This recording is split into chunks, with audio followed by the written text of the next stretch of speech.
자, 썰전 라이브 두 번째 주제는 이재명 라떼는 말이야. 이게 원래는 그 라떼는 말이야 뭐 이런 거 알지 않습니까? 아시죠 다. 흔히 그 꼰대 용어로 모르시는군요. 알죠. 왜 몰라요? 예, 아시죠? 한두 예. 번 들었겠어요. 후배들한테. 근데 이재명 후보가 꼰대라는 건 아니고요. 어제 광주에 가서 어떤 라떼는 말이야라는 식의 어떤 발언을 했습니다. 바로 좀 들어보겠습니다. 성남의 공장에 취직을 초등학교 마치고 바로 했더니 이상하게 공장에 가보니까 관리자는 다 경상도 사람인데 밑에 말단 노동자는 다 전라도 사람인 거예요. 그게 바로 박정희 정권이 자기 통치 구도를 안전하게 만든다고 경상도에 집중 투자하고 전라도는 일부 소외시켜가지고 싸움시킨 결과라는 사실을 나중에 알게 됐습니다. 자, 들어보신 것처럼 이재명 후보가 어제 광주에 가서 자신이 13살 성남에서 공장을 다니던 시절, 그때는 주로 관리자들이 경상도 출신이었고 하급이 좀 호남 출신이었다. 뭐 이런 얘기를 한 거예요. 자, 이거 가지고 지금 국민의힘에서는 이거 지역 감정 조장하는 거 아니냐라고 얘기하고 있는데 좀 바로 좀 물어보겠습니다. 어떻게 평가를 하십니까? 저건 뭐 누가 보든지 명백한 지역 감정을 조장하는 것이고 정치인으로서 해서는 안 될 그런 발언을 하신 거라고 저는 생각을 해요. 그리고 그 발언이 50년 전에 있었던 일 아닙니까? 50년 전, 60년 전에. 저하고 연배가 비슷하기 때문에 그 성장 과정을 다 겪었어요. 그때 지역 감정이 얼마나 심했는지도 알고 저거보다 훨씬 더 극한 얘기들을 많이 했었어요. 그래서 심지어는 호남에서 모여서 고등학생들이 시위도 하고 막 그랬어요. 왜 우리 부모님들은 이런 얘기를 듣느냐라는 시위도 했던 그런 아픈 과정을 다 거쳐서 그나마 그 이후에 정권 교체가 여러 번 됐고 김대중 대통령이 또 이제 당선이 돼서 그리고 그 이후에 지역의 균형 발전도 꽤 많이 진행된 것도 사실이에요. 물론 아직까지 부족한 점이 많이 있지만 그런데 지금 이재명 후보가 마치 남의 얘기를 하는 것처럼 50몇 년 전의 얘기를 끄집어내서 간접 화법으로 저런 식으로 오히려 사람들의 감정을 불을 지르는 저런 식의 발언 태도는 정치인으로서 해서는 안 될 그런 굉장히 금기 조항을 깼다라고 생각이 들고요. 만약에 우리에게 아픈 상처인데 그 아픈 상처를 마치 이렇게 쓰다듬어 주는 것처럼 너 얼마나 아프니라고 얘기하는 척 하면서 저걸 두드리는 거 아니냐라는 그런 의구심을 갖게 돼요. 그래서 굉장히 적절치 못한 발언이었다. 저는 그렇게 봅니다.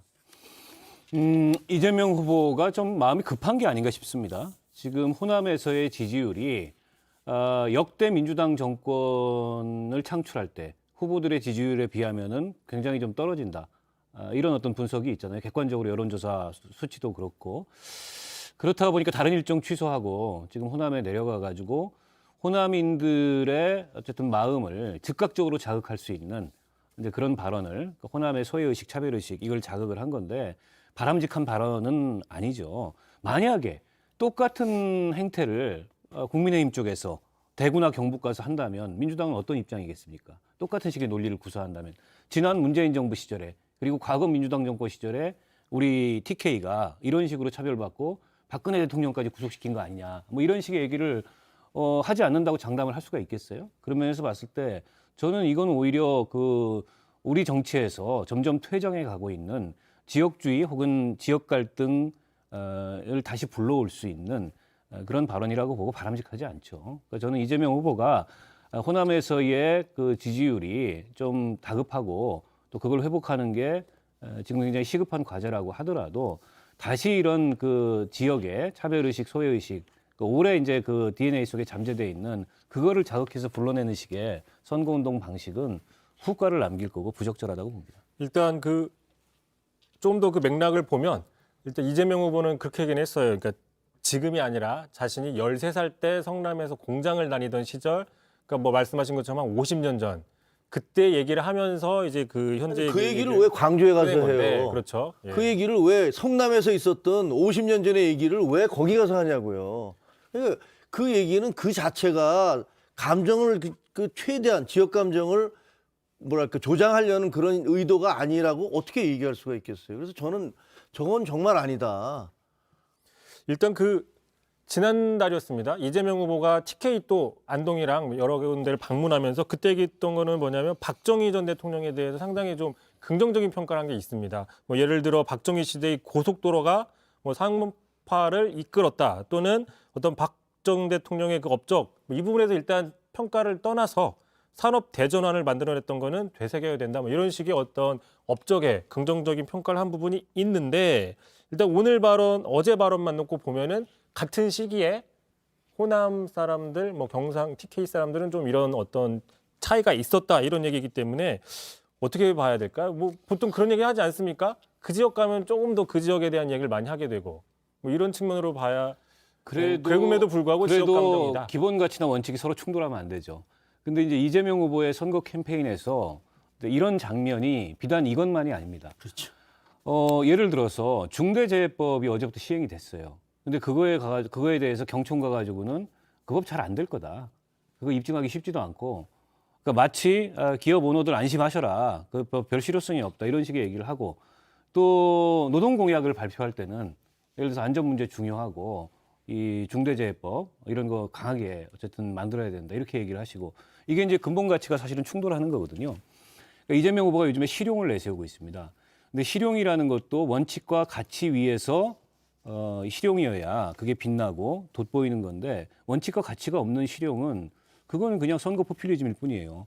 예를 들면 김대중 대통령, 노무현 대통령도 굉장히 실용의 지도자였습니다. 근데 김대중 전 대통령이나 노무현 전 대통령은 본인이 만들고 싶은 세상에 대한 비전을 한시도 놓은 적이 없어요. 그게 김대중 대통령이 햇볕 정책을 통해서 어쨌든 남북 정상화를 회담을 하고 이런 남북 간의 정세를 바꿨던 것.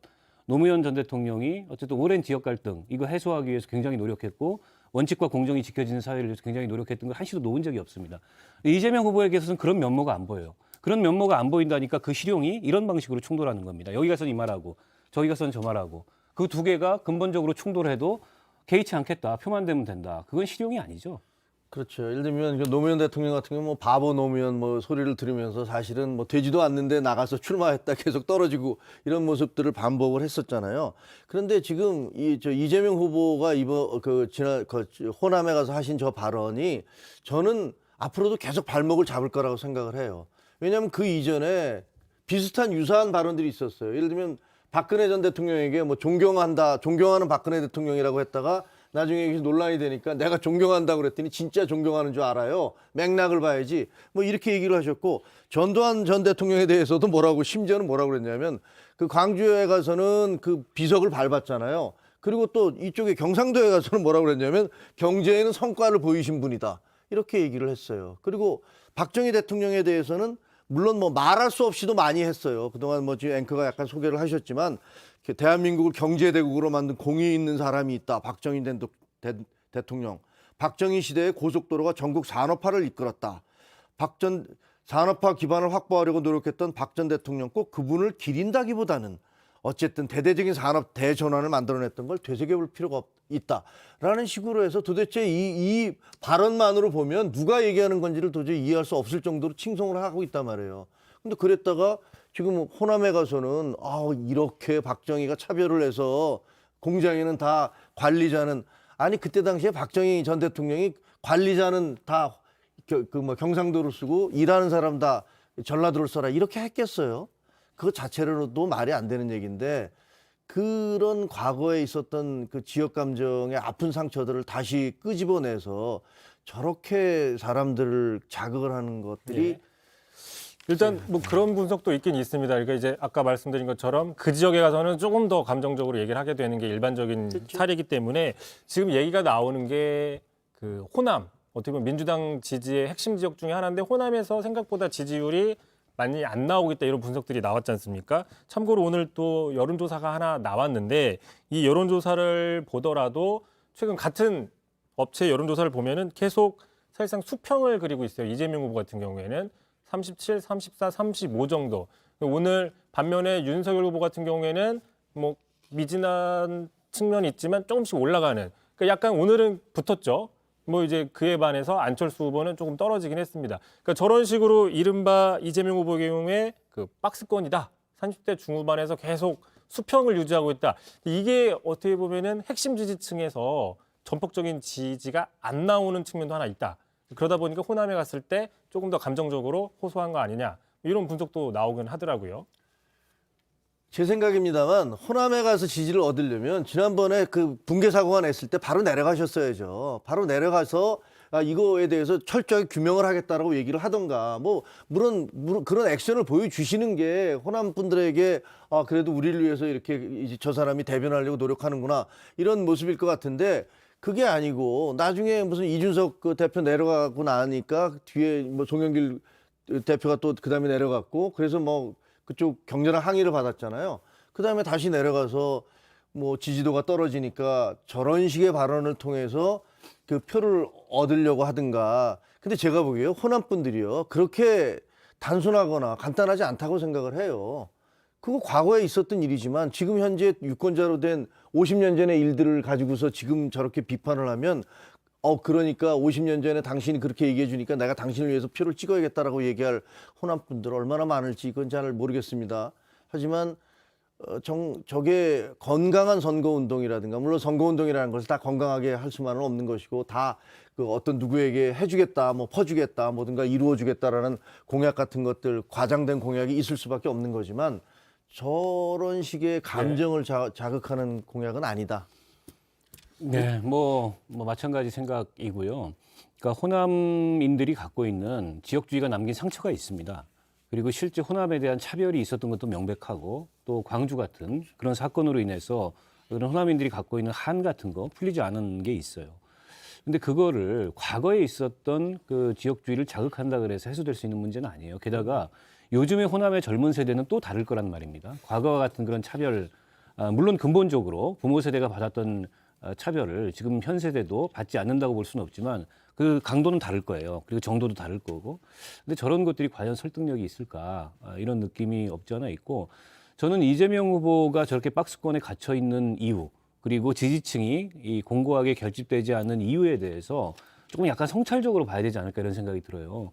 결국 경선이 끝난 지 한참 됐는데 아직도 당내에서 원팀이 됐니 마니 이런 얘기들이 일부 나오고 있는 게 사실이잖아요.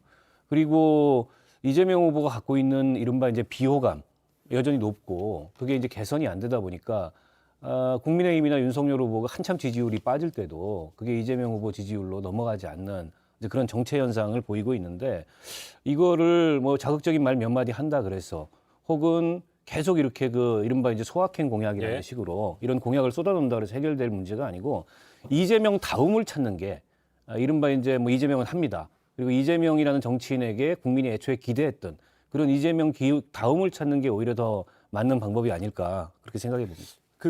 말 나온 김에 지금 오늘 오후부터 이제 사실상 설 연휴가 시작이 되고 다음 주 수요일까지 연휴고 두 분 패널이 나오시는 다음 주 목요일이 설 연휴 끝난 금요일 다음 주 금요일. 금요일이죠. 예, 죄송합니다. 목요일부터 뵙고 싶어가지고. 근데 아마 목요일부터 이제 설 연휴 이른바 설 연휴 지난 그 민심을 반영한 여론조사들이 나올 수 있거든요. 어떻게 보면 뭐 좀 미리 전망을 좀 잠깐 해보면 어떨까 싶은데 가장 중요한 대목이지 않습니까? 이게 단순히 설이라는 게 아니라 끝나면 이제 한 달밖에 안 남잖아요. 어떻게 보세요? 뭐 이렇게 크게 좀 변동이 지금 아까 보신 것처럼 갤럽 조사 같은 경우에는 동률이 나왔어요. 지금 1, 2등이. 어떻게 전망을 좀 어떻게 해볼 수 있을까요? 그 오늘이 딱 D-40이거든요. 대선이 아직도 멀었습니다. 그래서 저는 지지율은 여전히 앞으로 많이 출렁일 가능성이 있고 어떤 후보도 승기를 확고하게 잡았다고 보기가 어렵고 많은 변수들이 있고 여전히 판단을 유보하고 있는 국민들이거나 혹은 지금 가진 의사를 변경할 그런 의사를 갖고 있는 유권자들이 상당히 있다고 봐요. 때문에 후보들로서는 이번 선거 굉장히 어려운 선거라고 보고 설 연휴 끝난 직후의 여론조사에 뭐 큰 변동은 없을 것 같습니다. 지금과 같은 그 경합세, 초박빙 구도 이게 한동안 유지될 거고 아직 그거를 가를 만한 결정적인 이슈가 없습니다. 그런 결정적인 이슈를 통해서 이게 갈리는데 아직까지는 그런 게 없고 이제 TV 토론이 놓여 있기 때문에 그 TV 토론 과정에서 아마 면밀하게 유권자들이 후보들의 자질 준비 정도 또 비전, 대통령 다움 이런 것들을 평가하지 않을까. 저는 뭐 다른 후보 지지율들에는 크게 관심이 없고 심상정 후보 지지율에 관심이 있다는 말씀드리겠습니다. 아니 근데 이 과거하고 달라졌잖아요. 설이나 추석이 갖는 의미가 지금의 인터넷 시대잖아요. SNS로 뭐 시골에 계신 부모님하고도 가족끼리 다 카톡방을 만들어서 뭐 아버지 어머니 어떻게 지내세요? 뭐 야 니네 동네 어떻게 돌아가니? 뭐 이런 얘기들을 주고받는 그런 상황이 됐기 때문에 과거처럼 무슨 이제 설이나 혹은 저 추석에 내려가서 서로 이렇게 쫙 섞이면서 민심이 쫙 교류가 되고 그다음에 그것이 큰 흐름을 이루고 이런 상황은 없다. 그래서 사실은 별로 달라지지도 않을 그렇지. 것이다. 끝나고 나도 아마 비슷비슷해질 텐데 더구나 코로나 때문에 이번에 가능하면 이제 접촉을 예. 하지 말아 주십시오. 이렇게까지 얘기를 하고 있는 상황이니까 뭐 별로 달라질 예. 것 같지 않고요. 오히려 31일 날 토론이 어떻게 될지 그다음에 2월 3일 날 사자 토론이 이루어진다면 어떻게 될지 거기서 약간 이제 부동표 이렇게 유동하던 표들은 그걸 보면서 좀 마음을 바꾸지 않을까 그런 어쨌든 생각을 뭐, 합니다. 예, 토론이 어쨌든 지금으로선 변수가 될 수 있다 뭐 이렇게 봐야 될 것 같습니다.